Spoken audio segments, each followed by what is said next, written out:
സ്വാതി സന്തോഷ് കൂടി ഈ ഘട്ടത്തിൽ നമ്മോടൊപ്പം ചേരുന്നുണ്ട്.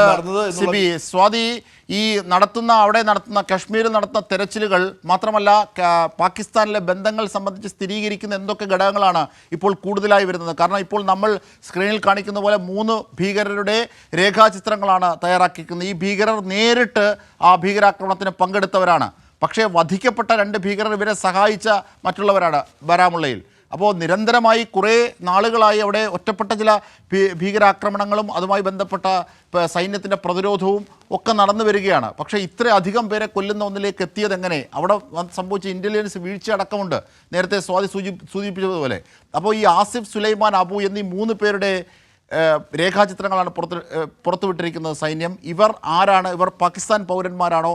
എന്തൊക്കെയാണ് അതുമായി ബന്ധപ്പെട്ട വിവരങ്ങൾ? കസൂരി ഇപ്പോൾ എവിടെയാണുള്ളത്? അടക്കമുള്ള വിശദാംശങ്ങളിലേക്ക് കൂടി ഒന്ന് പോയാൽ.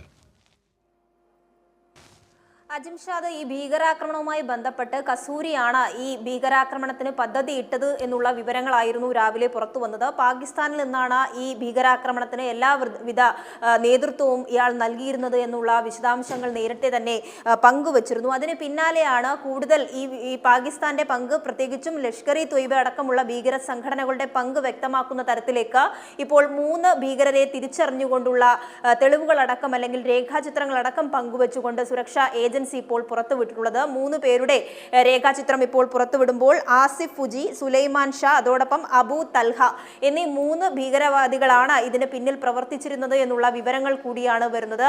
അപ്പോൾ ഇത്തരം